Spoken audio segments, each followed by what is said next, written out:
The LinkedIn Podcast Network is sponsored by AT&T Business. Rainn Wilson's business advice? Find a network that has your back. That's why he launched a talking pillow powered by AT&T Business's reliability. Take your business to the next level at business.att.com. LinkedIn presents.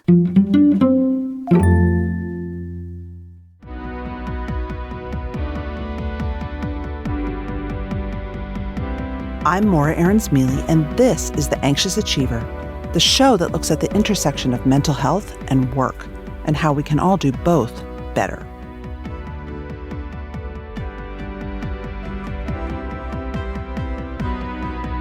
Burnout isn't a weakness. It doesn't just happen overnight.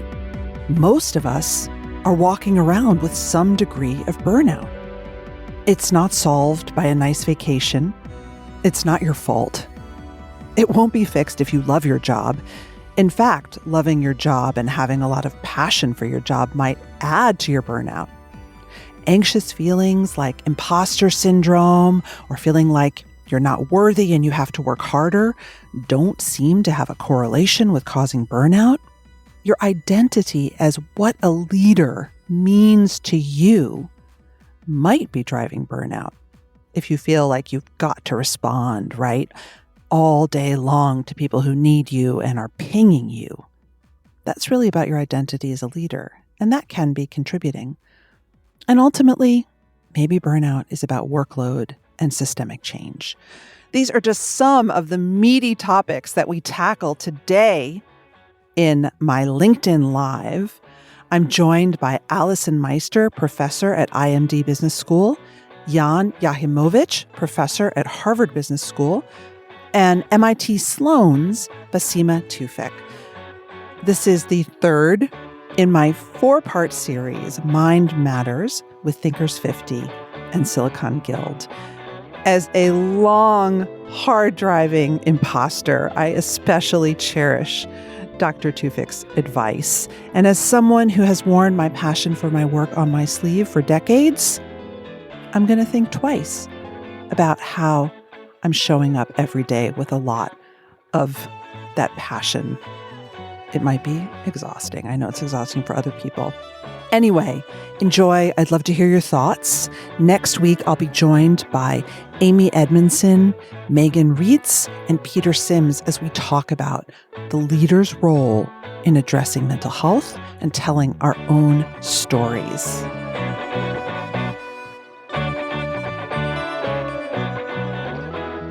So as I was reflecting on this session, I was laughing because I was thinking about this past Sunday morning when I was emailing with one of my clients at 5:45 in the morning.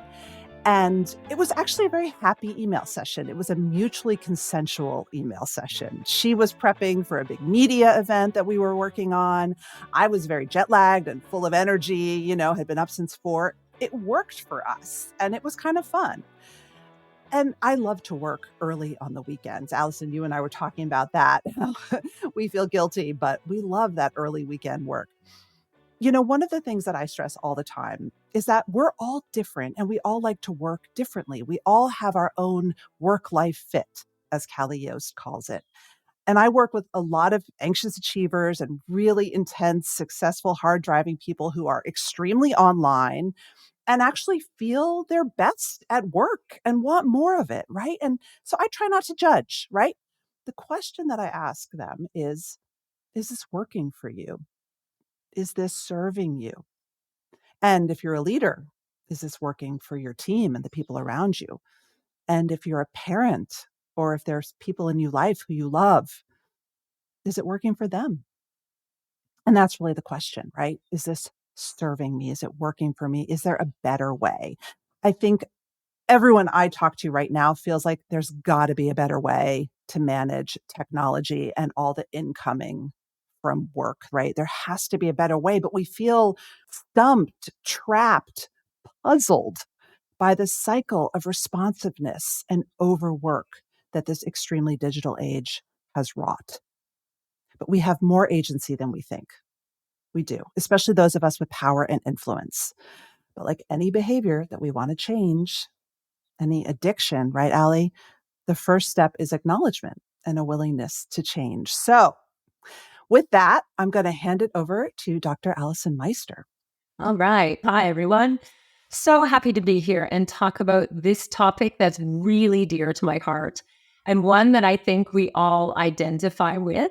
I read one study that came out that showed that, they looked at certain white collar workers and they found that over 90% of them were checking their mobile phones, even when on every break from their work, right? So the first thing we do is say we're going to take a break, then we pull out our phone and check our Outlook or look at our Slack or Teams. And so it is a topic that I think most of us resonate with. And I'm not going to put a blanket statement out there like technology is evil and it's so horrible and, that we need to abolish it from our lives, because I think that's just super unrealistic in this day and age. The mobile phone and our access to the internet and technology is just bringing such huge benefits as well to society when it comes to economic well-being and well-being around the world. There's so many exciting innovations that I see when it comes to technology and AI-driven technology. Workplaces around the world are really capitalizing on different things like, personalized diagnostics and preventative statistics, AI coaches and therapists. There's games and apps where you can train yourself to become more self-compassionate, mindful, self-aware, how to have better conversations and lead with more empathy. So there's so much going on that's really exciting. And I am no stranger to hooking myself up to every device I can find to measure heart rate variability and all my diagnostics and statistics to see how I can optimize well-being. But I think sometimes all of this comes at a cost. And we have to be really intentional about our deployment and use of technology. So other studies are showing, and I'm sure Mike, our colleagues on the line, we're going to talk about some of these studies that show us how being connected is also keeping us unable to detach and recover from work. It's extending our workday. It's damaging relationships, decreasing productivity for some people. It's increasing loneliness, social anxiety, sometimes perceived conflict with others, emotional intelligence, empathy. So it has a lot of costs, our constant connection and our use of technology. So it's really about being mindful.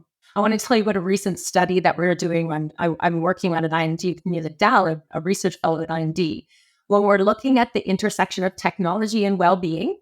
And why we started this is really because I work a lot in the executive classroom. I work with executive teams and leaders.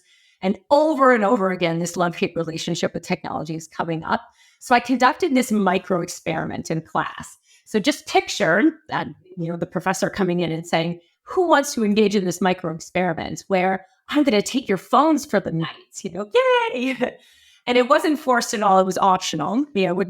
Offered all of you, had everybody think about the benefits and some of the costs. And then we decided on a day to collected mobile phones. And what ensued after this was, utter chaos. I had people calling from their friends' phones and emails coming in, and people reflected on the emotions they felt, like anxiety and panic, and that compulsively checking your phone and thinking it's locked, looking for your pocket and thinking your phone is stolen. And there were a lot of positive benefits, but they came after some time. So just imagine that, right? How connected we are all the time. They're like extensions of our body. So we took this and we said, all right, let's explore what's going on. Around 160 executives across several organizations, we looked at problematic phone use behaviors. So there's actually scales that you can use to measure what's called problematic phone use, along with screen time, pickups, notifications, and other kind of objective data. And what's coming out of this? So experiences of overwhelm, overload, exhaustion, and burnout. And let me just start with saying, what is problematic mobile phone use? People are probably wondering that. It's really connected to the experience of addiction. So the American Psychological Association would say addiction is really a complex condition manifesting by compulsive substance use, despite the harmful consequences. And so this was later extended to behavioral engagement as well, not just substance, but actually engaging in behaviors that you can't stop doing despite its harmful consequences. And that really came from the gambling research. So problematic mobile phone use is really connected to this. And if you think of four kind of categories of what makes a problem. First, loss of control. Do you feel that you can't control your usage of your phone, even when you don't want to use it? You can't stop. I have been there, scrolling through those videos and then thinking, I just can't stop myself. For me, it's diving into Reddit and getting lost in those rabbit holes.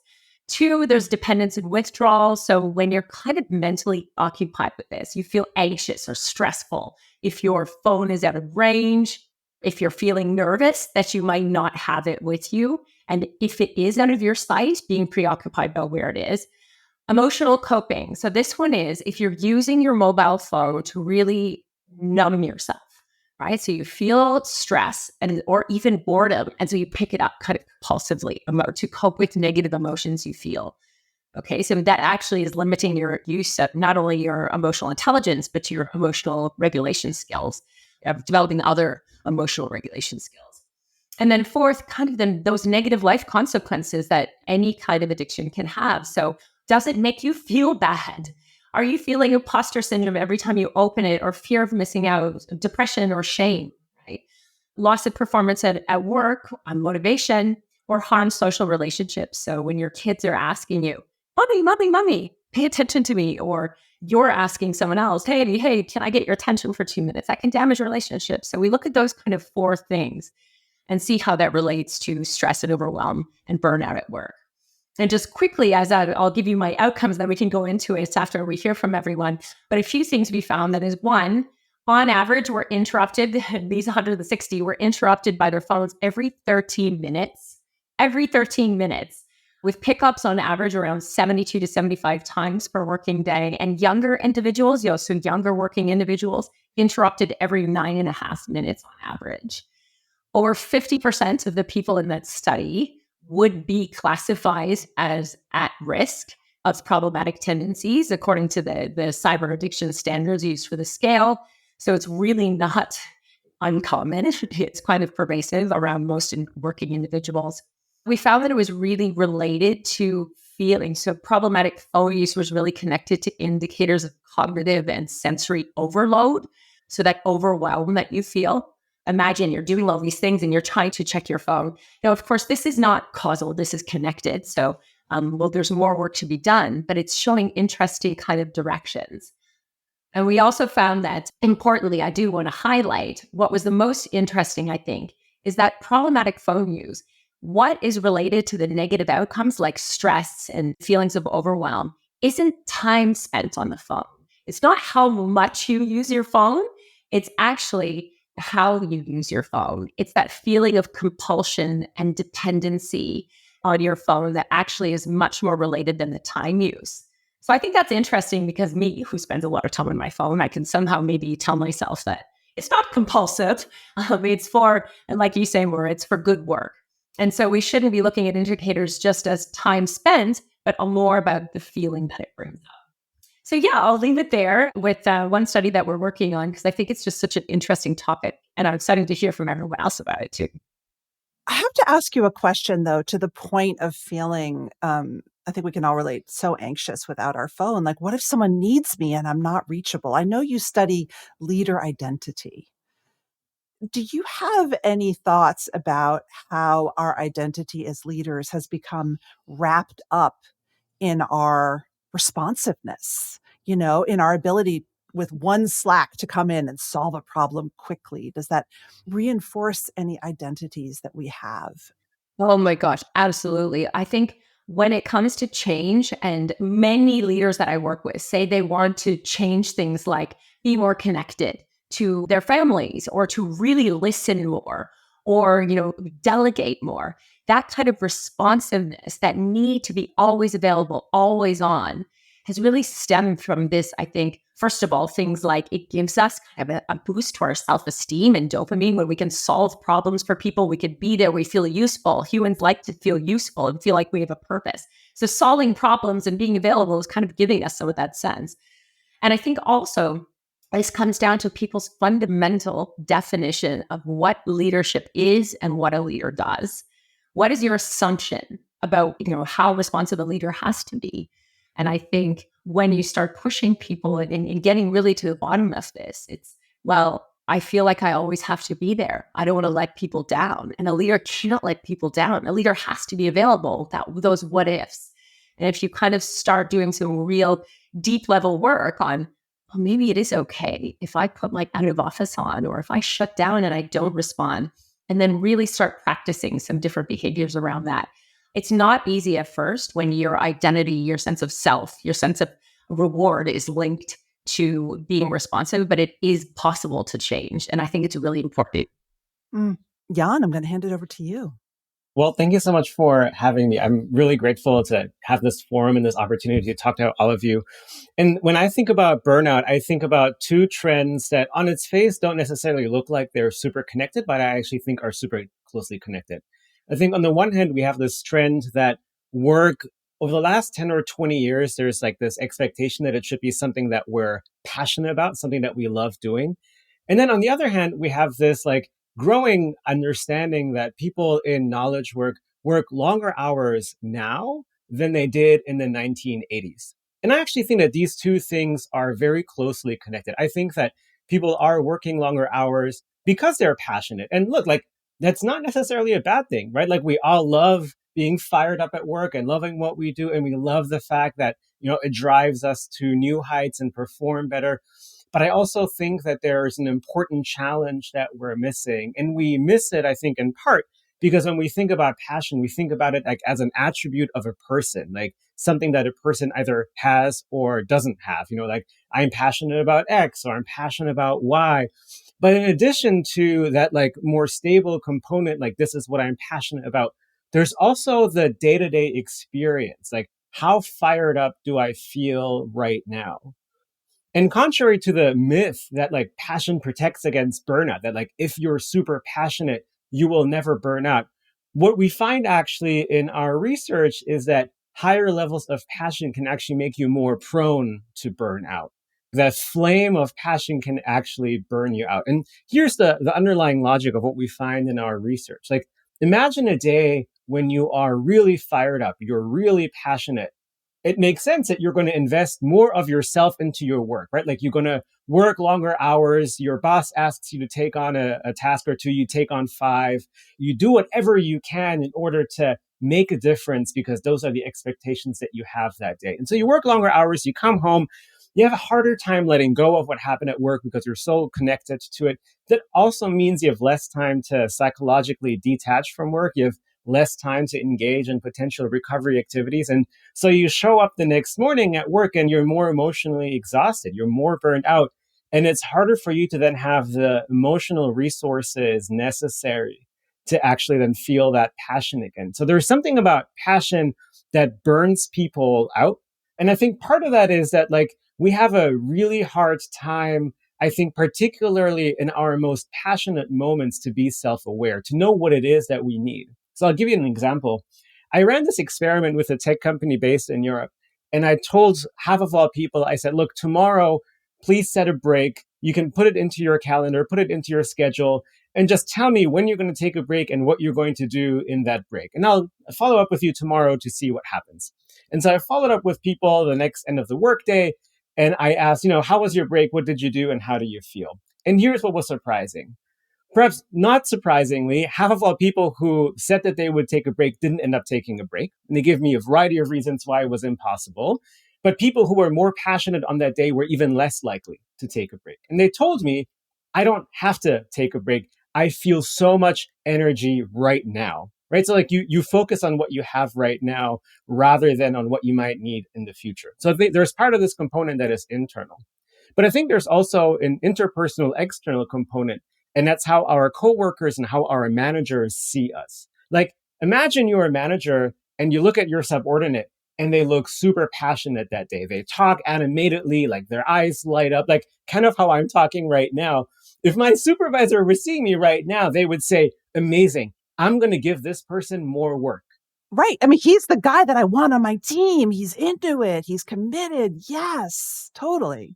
Exactly, right? And so for a lot of reasons, that might be benevolent. Like they have benevolent reasons for why they want to do that, right? Like they want to help me. They look at me and they say, awesome, this person is passionate. Because they're passionate, I'm going to give them more work. And because I am passionate, as a result, I'm less likely to say no. I'm more likely to say, hell yeah, I'm going to go and do that, right? So it becomes this reinforcing cycle. There's also some malevolent reasons. You can think of managers saying, great, like, my more passionate subordinate that day, they'll do it for the passion. Like if I think of who will volunteer, they're more likely to do it, or who's going to do this for less money. But in this way, like managers actually end up contributing to the burnout, right? Like they don't actually do the things that are most helpful for me in moments when I'm particularly passionate. So I think there's really like two takeaways for how to think about this. One is, I think, for us personally to know that our most passionate moments are also the most dangerous for burnout. So rather than passion being this protective shield that protects us from burnout, it actually is like something that makes us prone to experiencing more burnout. And so what does that mean? It means that maybe on our most passionate days, we should be careful of what we say yes and no to. Maybe we hold off until we cool off a little bit, or we actually use it as an opportunity to ask our friends or colleagues or trusted mentors whether or not this is something that I should be doing. Maybe on our most passionate days, rather than using that passion to work longer hours, maybe we use that as a signal to leave work earlier and plan some time for recovery, knowing that the passion that I experienced today propelled me to work really hard and really long. And so maybe I actually need more time to recover because I took more of myself to do that. And what does it mean for managers? Well, it means that when we're managing other people who are passionate or who appear passionate, that rather than giving into our instincts, and our instincts being like, we should give that person more work or we should lean into that, to actually caution that person and saying, hey, I think you're really fired up right now. Are you sure you don't want to like take a little break, or maybe even just like taking that person, say, hey, I'm going to take you on a walk outside and enjoying the sunshine, just so that that person actually gets a reprieve that they might not necessarily know they need in the moment. Or, maybe taking a project away that they have so excitedly said yes to and say, you know what, like, let's revisit this conversation on another day. So I think that's just like, I think as we're thinking about burnout, it's really thinking about the day to day and thinking about how things that seemingly seem to be so good for us, like that passion that drives us to work harder, can also really backfire and lead us to burning out.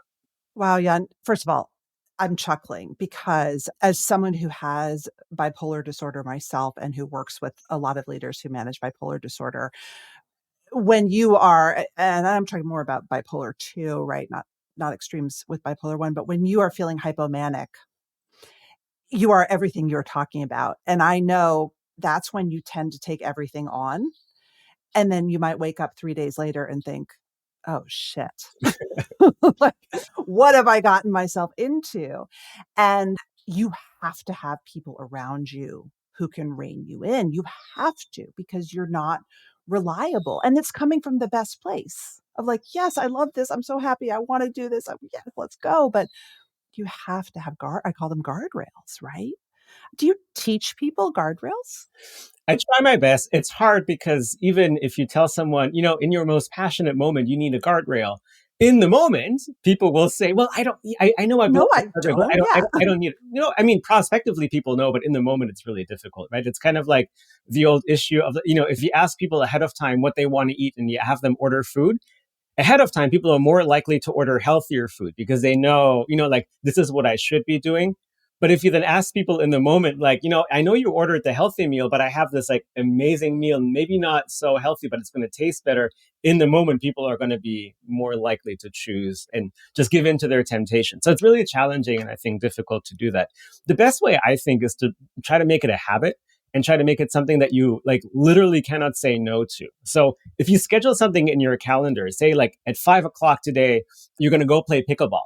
It's a commitment device. You're going to see your friends. You're going to do it. Like, come hell or high water, like you're going to have to go, or else you're going to disappoint your friends. Or like, as the German that I am, like I'm going to upset my schedule, which would like be extremely painful for me. Not something that is possible for me. So I think just making sure that I have guardrails that I cannot say no to in the moment, or like where the costs of saying no are higher, whether that's roping in other people or making a commitment to myself that is harder to actually renege, is going to be really important. Basima, over to you. Thank you so much for having me. The angle I would love to sort of take us in is to really think about sort of what does, and more importantly, what does not cause burnout.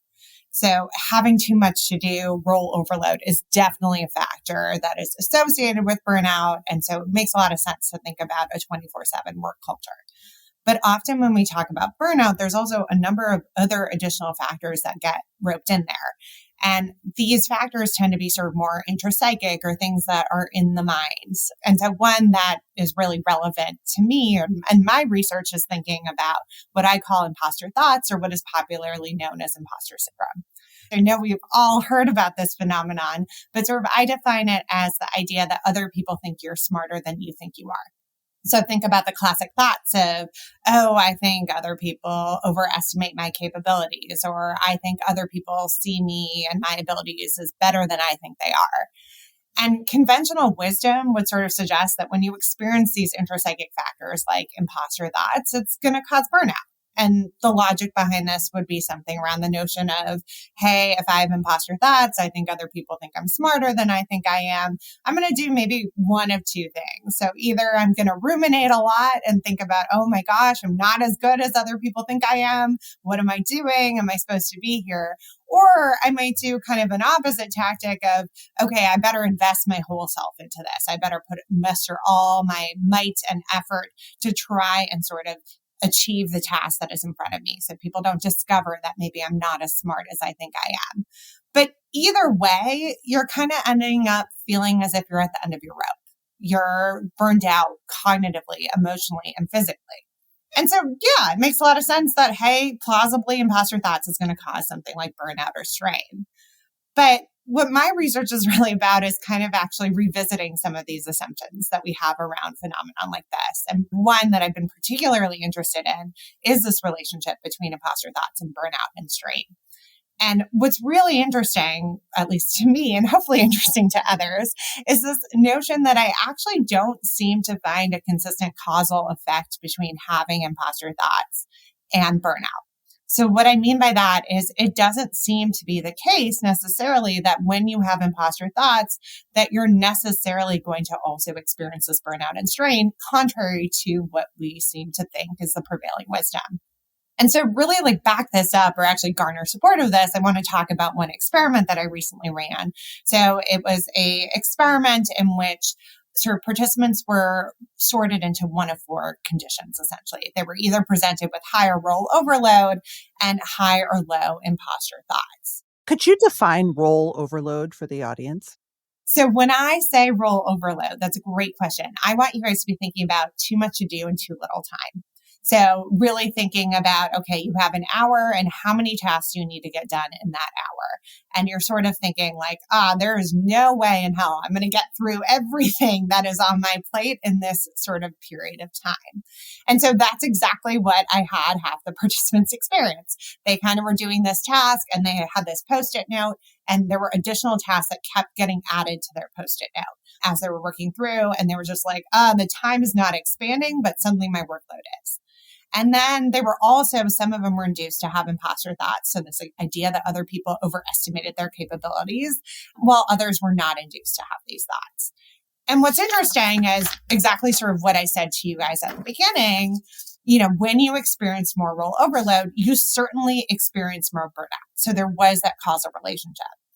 But what was particularly sort of curious to me is this notion that if you also experienced imposter thoughts, there wasn't actually any additional burnout or strain that appeared to come about.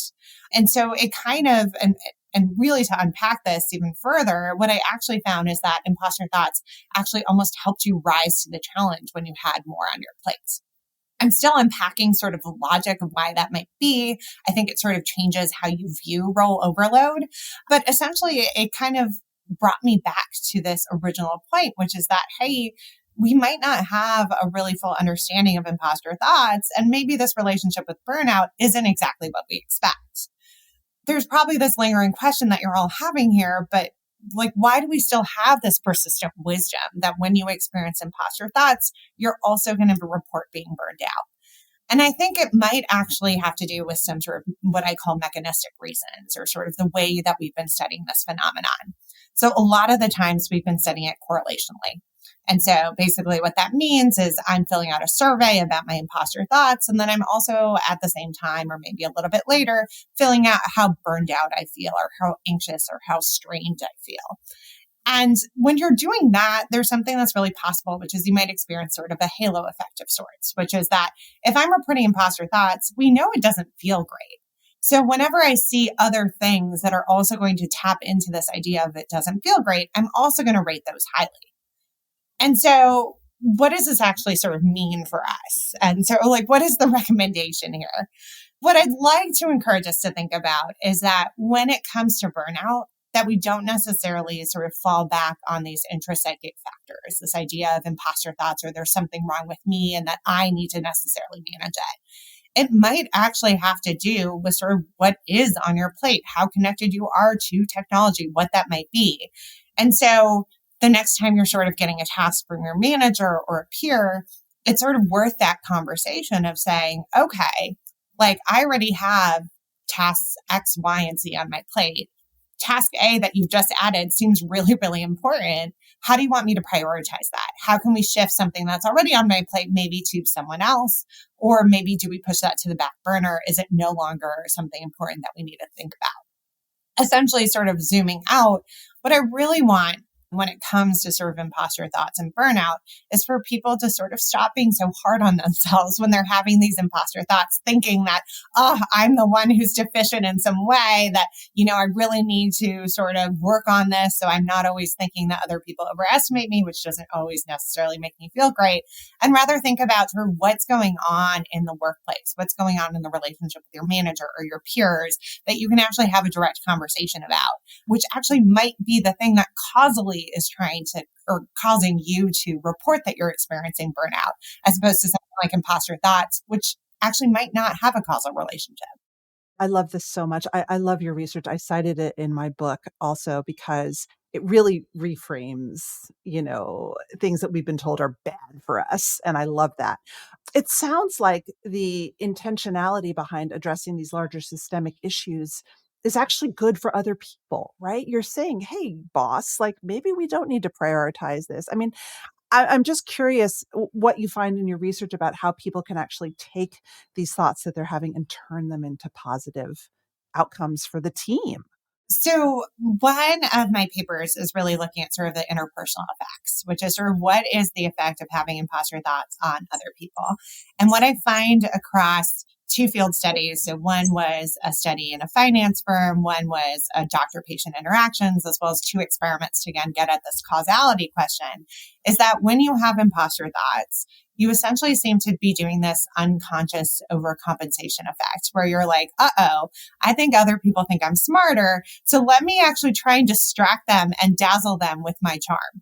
And when you ask people about this, are you actually being more sort of other focused?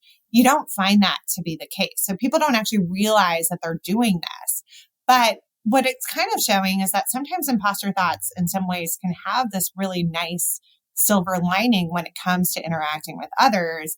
And that might feed into having these better conversations, linking this back to our discussion around burnout. It might lead to better team dynamics. One thing I do want to highlight, though, is I don't want people or managers to sort of think oh, great, I'm just going to hire everyone with imposter thoughts so that, all these teams are working smoothly and everybody's more interpersonally oriented. Because, I do want to return to the earlier comment, which is it still doesn't feel great, right? So it's this really interesting balance of how do you balance the sort of negative affect or negative emotions you might be feeling with these sort of interpersonal upsides? And are you in a space where you can actually sort of capture these interpersonal upsides? So if you're working, for example, very solo, you're not interacting with others, imposter thoughts overall is not going to be that great for you. But if there is that opportunity to interact, it might actually be better and it might lead to more productive conversations when it comes to things like burnout. The LinkedIn Podcast Network is sponsored by TIAA. In the last 100 years, we've seen financial markets swing, new currencies come and go, decades of savings lost in days, all showing that a retirement plan without a guarantee, quite simply, isn't enough. So more than a retirement plan, TIAA makes you a retirement promise. A promise of a guaranteed retirement paycheck for life. A promise that pays off. Learn more at TIAA.org/promisespayoff. From LinkedIn News, I'm Leah Smart, host of Everyday Better, an award-winning weekly podcast dedicated to personal development. Whether you're looking for ways to shift your mindset or seeking more fulfillment in your life, we've got you covered. You can build internal resources. That's what the study of psychology is about, building internal resources. Turning towards is one of the most important elements of successful relationships, no matter what kind of relationship it is. The thing that underpins all of this productivity stuff is finding a way to make the journey itself enjoyable. The journey is the destination. The beauty of uncertainty is infinite possibility. When you don't know what's next, you don't know what's next. And thus, anything can be next. Join me as we dive into captivating stories and research-backed ideas that have empowered me and others to lead lives with more clarity and intention. Everyday Better, making growth an everyday practice. Listen to Everyday Better on the LinkedIn Podcast Network, Apple Podcasts, or wherever you get your podcasts. We've got some great questions from our audience. This is a question from Indira, and I'm going to let anyone jump in. What are the most common misconceptions about burnout that you've encountered, and how can they be addressed? With that question, one thing I really want to highlight, and I think it really relates to what Basima was mentioning around anyone can struggle with burnout. It's not a sign of weakness. There's this misconception that somehow burnout is weakness. And I kind of liken that to taking a really healthy fish, when you get to goldfish, and putting it in a fishbowl for the first time. And you have this healthy, happy fish. And if you don't clean that water and provide food and nutrients and light, that fish, no matter how strong it is, can't survive in a toxic environment. So I think one of the misconceptions, and I'll pass it on about many that I've dealt with in the classroom, I think is that burnout is weakness and somehow you are responsible for fixing it all yourself and you can fix it all. If you're in an environment that's toxic, it is very, very difficult to create that protected bubble around yourself. I think one thing that comes to my mind is that burnout isn't binary. Like, it's not like you either have burnout or you don't have burnout. Like, to some extent, we all struggle with burnout. And I think the challenge is that we often think that burnout is something that you need to address reactively. When you are burned out, you should do X. When in reality, like if you think of all of us struggling with burnout to certain degrees and certain extents, I think the broader question is like, what are you going to do to manage your burnout? Like, what are you doing day to day? How are you treating yourself to make sure that like your levels of burnout are within limits that you are comfortable with? There's no such thing as no burnout. Like, we all have things in our lives that are stressing us out, but there is such a thing as too much burnout. And again, like, it's fine to be like in a state of too much burnout for a little bit. Like, there's things in life that we cannot control. They're going to happen. They're going to stress us out. We're going to feel emotionally exhausted. But it's more about what mechanisms do I have to then bring it back to a level of exhaustion that I am comfortable with? How can I manage that in such a way that I really feel comfortable with how things are going? And that comfortable level might be different for different people. For me, jumping on both Alyson and Jon's comments, like one thing I'm sort of hearing from you guys, and it's occurring to me right now, is also this idea of we're very reactive when it comes to managing burnout. And this idea that actually we need to start being more proactive about it. I think many of the people probably listening today, as well as many of us on this call, are people who sort of push ourselves to the limit. And maybe thinking about, okay, if we know that we have a tendency to do that, what are we sort of making sure that we're doing to prevent us from getting there? So I think about Jon's comment about pickleball earlier, right? What is the sort of built-in activities that you're sort of treating as just as important as your work meetings, that you're making sure that you're engaging in to prevent getting to the end of your rope, essentially? Yeah, it's so funny. So many people think you could just save up your stress for the summer vacation and then somehow miraculously you'll get rid of it all. And then they're very disappointed to find that 2 weeks back in that same fishbowl, we feel bad again, right? So it's something we need to address daily, our strategies for recovery, daily, weekly, monthly, not just saving it up for that next beach vacation. Although it's lovely. I'm not saying don't do that. Something that both of you remind me of is this research showing about the long-term effects and benefits of going on vacation. Yes. And what they find is that like you go on vacation a week or 2 weeks and you feel great like for a day or two when you come back. But then two things happen. One, you're back in the same environment that stressed you out. And two, while you were gone, work still continued. And so now there's like more work waiting for you. So you're more likely to have to work or feel like you have to work longer hours to make up for it. Like putting you back into the burnout negative. And so I love the perspective, Basima and Alyson. It's exactly that. Like, it's not just something that you can save up. It's something that you have to do. recover a little every day.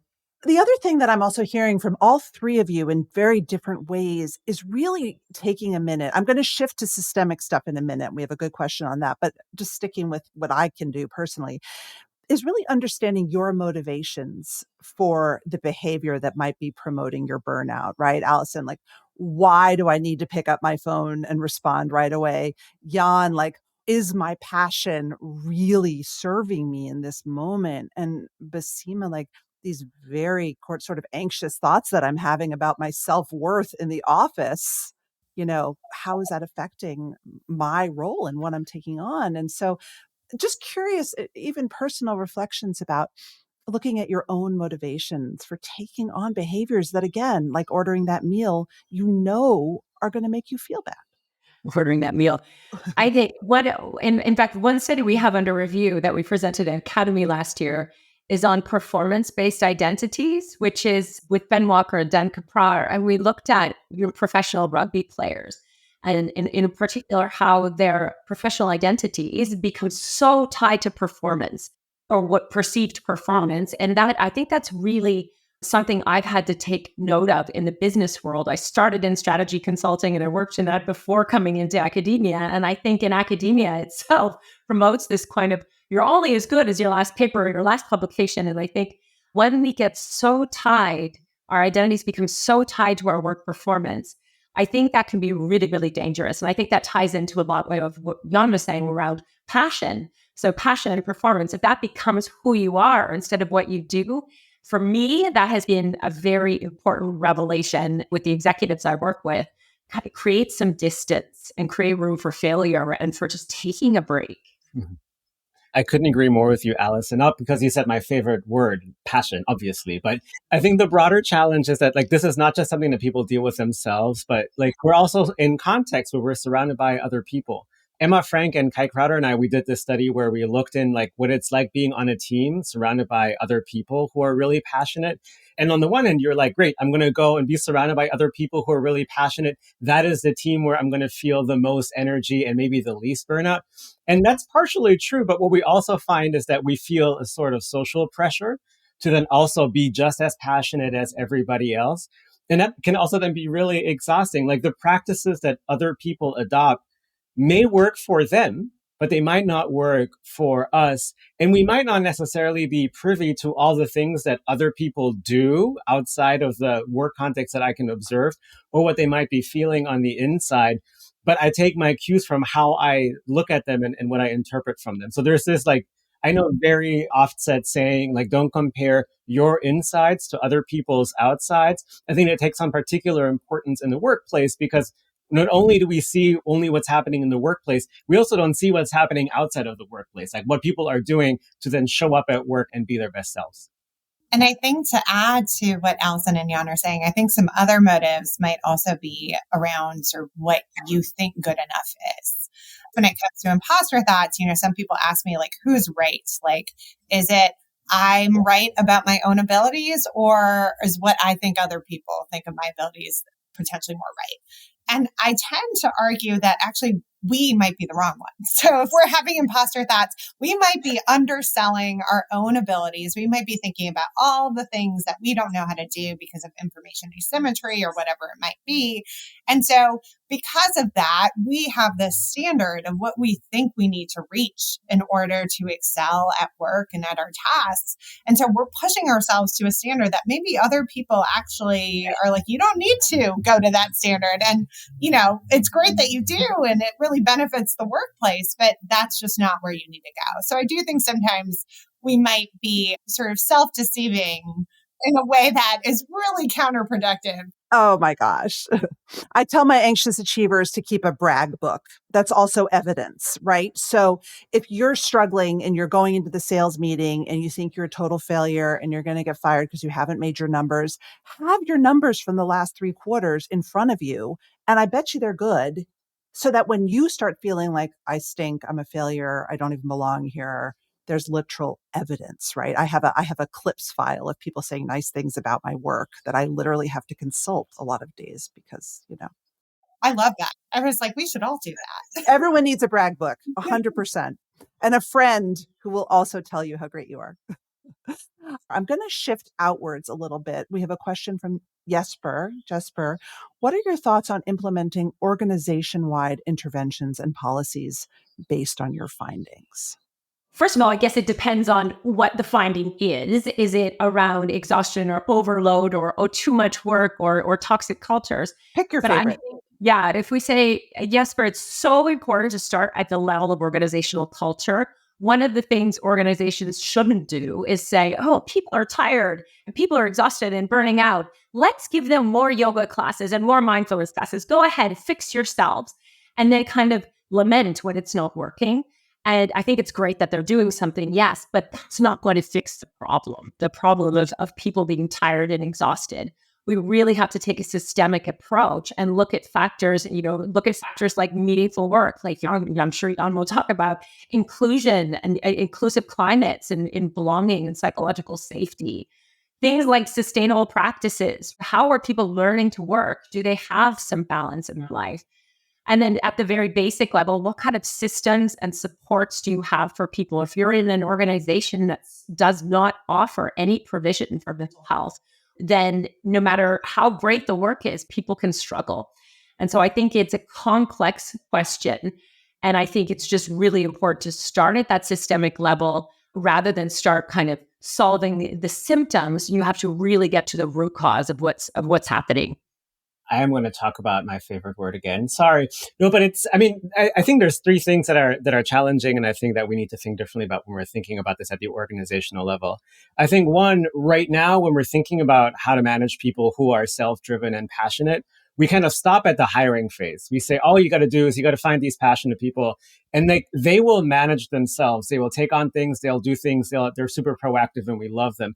But actually thinking of passionate people as being worse at managing themselves than people who are less passionate because they have a distorted view of themselves and what they might need. I think it creates this really interesting way of thinking about how organizations might need to show up, actually getting a bit more involved and not just letting passionate people be by themselves. I think the second one is for all the things that passion is great, passion's also not the be all and end all of everything.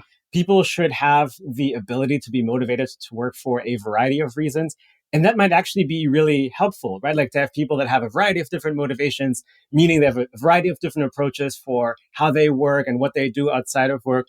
But in some work that I've done together with Mi-Jung Kwon and Julia Lee Cunningham, we find that people who love their work more are also more likely to moralize loving your work, meaning that they will judge other people based on why they work, and they will judge people harshly if they don't also love their work. So a passion-driven organizational culture can be quite hostile to people who themselves are not passionate. And that's bad because then you just create an echo chamber of people who all want to work like 60, 70 hours a week and want to give it their all for their organization and who all end up burning out.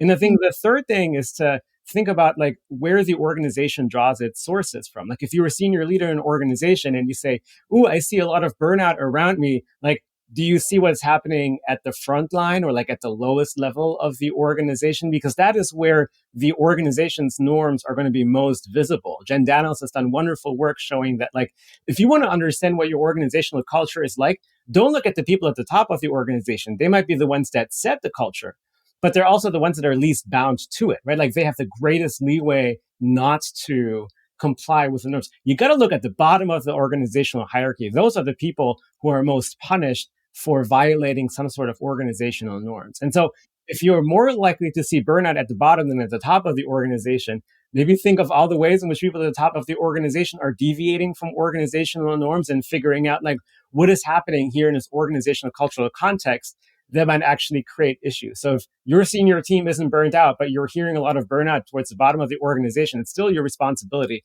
It's not their fault.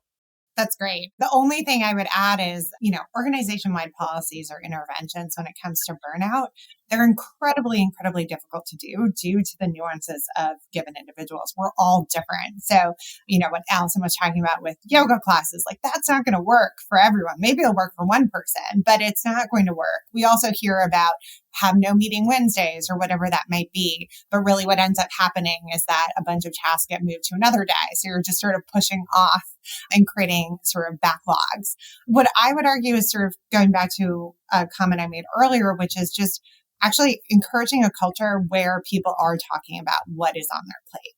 and really making it top of mind for everyone that we need to make decisions about what is most important to get done here and what is not most important to get done, what can be shifted to someone else or completely eliminated from the list of tasks.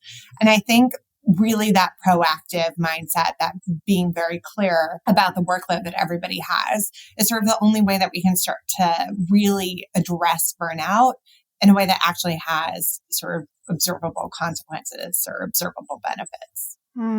So workload is really important at the end of the day. I think that's where I fall. And I think that's sort of where organizations can really come in. I definitely think there are definitely other factors, but that's the one that really stands out for me. And I'm curious, Alyson and Jon, if you agree or disagree. Gregory has a great comment, Monica, if you want to throw that up. The organization is burned out and we're victim blaming our human capital.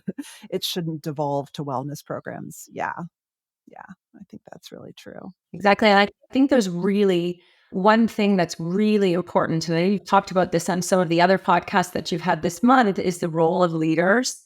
And leaders really do set the culture. If you are a passionate, as Jan was saying, if you're a passionate, excited leader, you'll expect that of everyone. But also, if you're an underslept and completely exhausted leader, that will be contagious to people too. So I always say leadership is contagious. So it's so important to be aware of the energy that you're projecting, the habits that you have, the role model that you're setting, because you can have an awesome environment to work in and you love your work. But if you have a leader that is acting in ways that are really, in promoting burnout, then it's tough to fight against that, right? Yeah.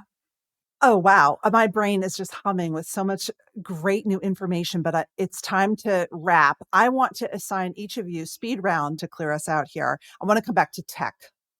I want you to tell me one way that you are fighting back against the undeniable intrusion of digital responsiveness in our lives. And I'm going to start with, So I actually think that one of the challenges that we have is that it's actually really hard not to be online, especially in knowledge work. Like we kind of derive a sense of self-efficacy and comfort in like feeling needed by other people and saying like, yeah, I'll be on vacation. But like, if it's urgent, you can email me. My wife and I went on vacation a couple of weeks ago and we went to Hawaii for 2 weeks, which was magical. And I tried out this thing where I went into my phone settings and I just turned off the email. Like you can just turn off the email because it's hard to like not be on my phone. But at the very least, I could not receive any emails from anybody. I had an out of office. And I told people, if it's urgent, call me. Now, the barrier to calling someone in this society and current culture is very high. It turned out I got one phone call over a 2-week time period.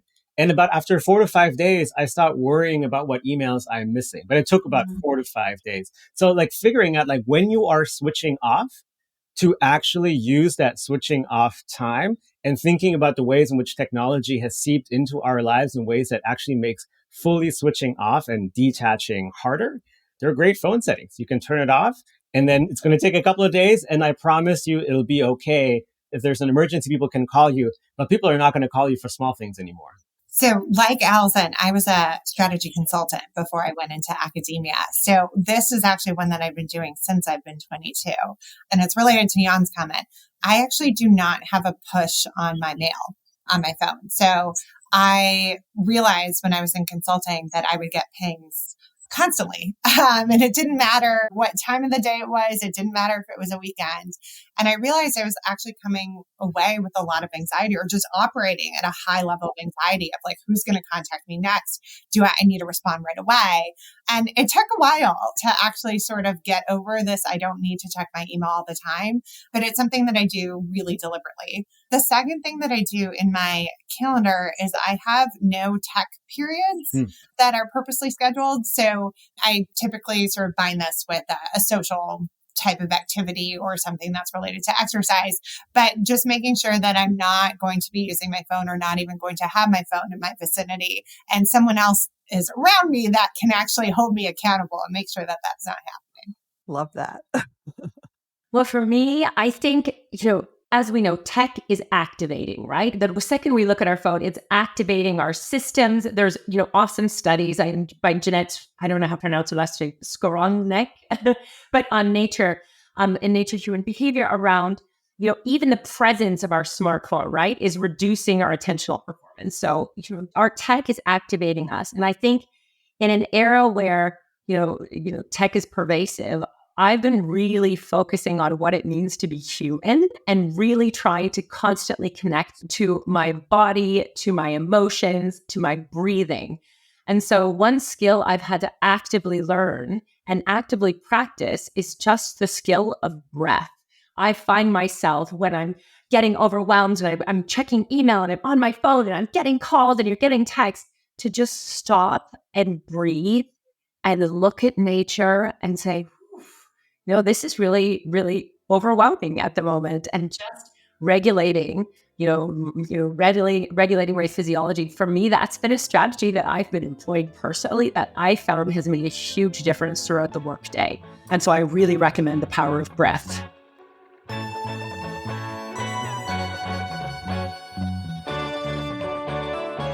That's it for today. Our show is produced and edited by Mary Dew.